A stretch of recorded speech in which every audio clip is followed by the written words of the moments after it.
In 1879, Benton Mackaye was born into a family of Scottish intellectuals who took eccentric ideas seriously and for whom it was commonplace to combine technical and artistic crafts.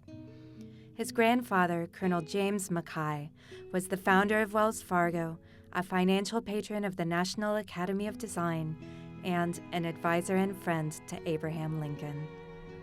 His father, Steele Mackaye, was a celebrated yet capricious actor, writer, director, and inventor whose closest friends were Thomas Edison and Oscar Wilde.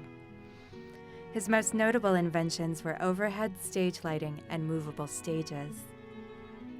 The Spectatorium was to be his greatest achievement, an enormous building for the 1893 Chicago World's Fair that would house a panoramic mural in the round and full-scale replicas of Columbus's ships.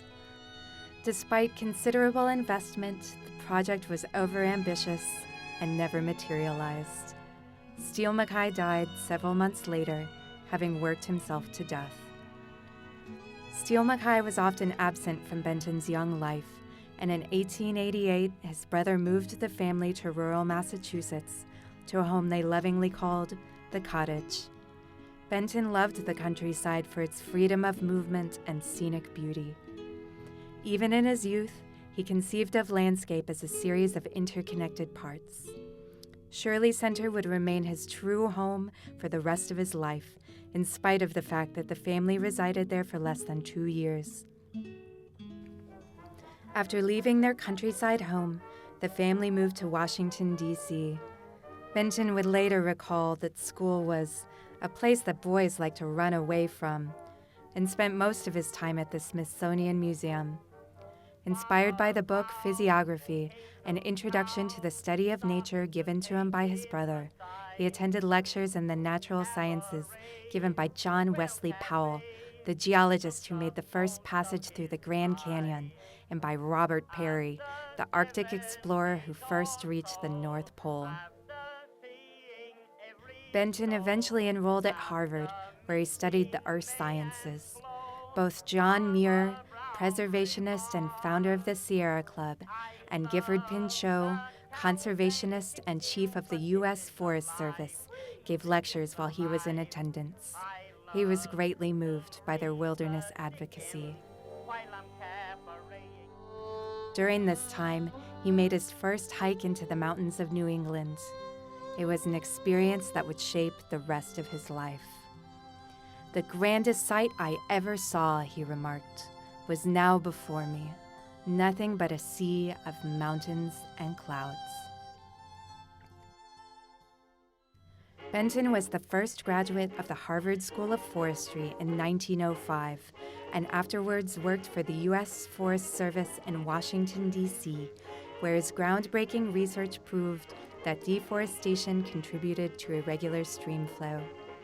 He was a member of the radical intellectual group, the Hellraisers, who advocated for reform in labor and the proper management of natural resources. He referred to himself as an interdisciplinary advocate rather than a segregated specialist, and he sought to combine forestry with economics by reorienting labor toward the land. During this time, he met and married Jessie Hardy Stubbs, a prominent suffragist and anti-war activist. It was a time of great success and happiness in his life.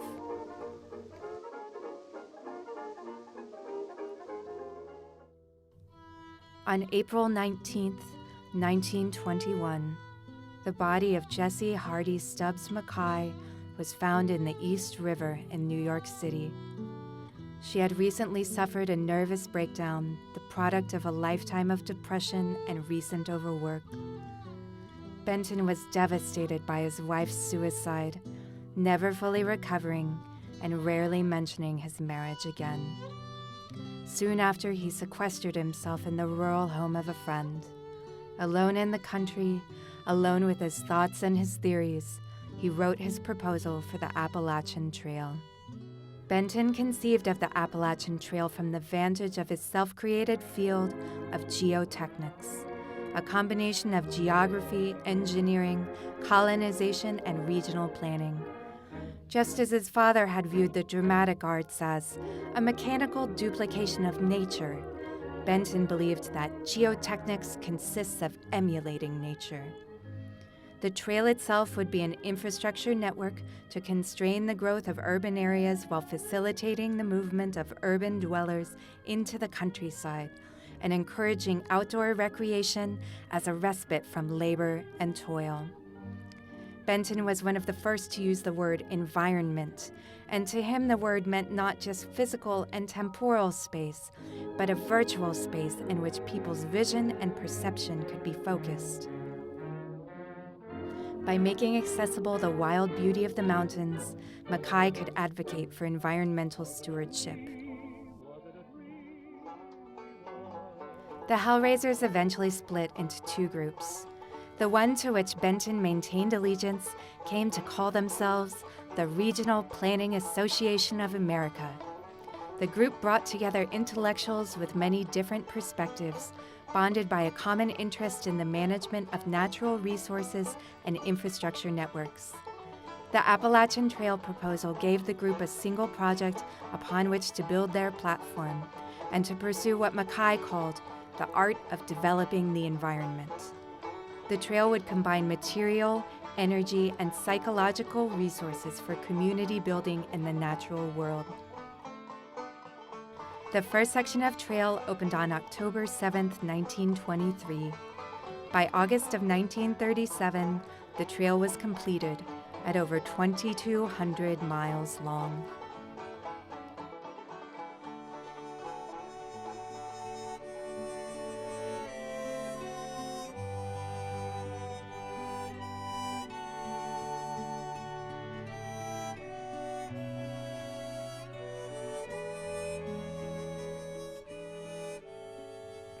In 1935, Benton Mackaye, along with Aldo Leopold, helped to form the Wilderness Society, an organization devoted to environmental advocacy and land ethics.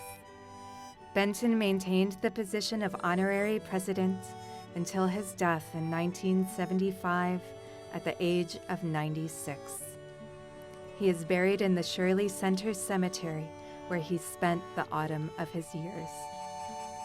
His lasting belief in the complementary nature of wilderness, the rural, and the urban, along with his use of a systems approach to resource management and community building, underlies the sustainability approach advocated by planners today.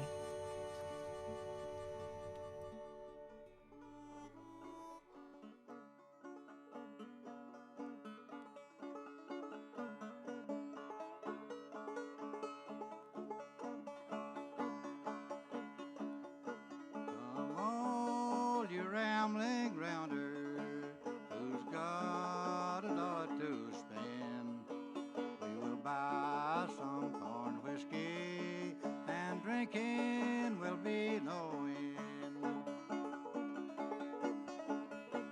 I one time had lots of money and friends were all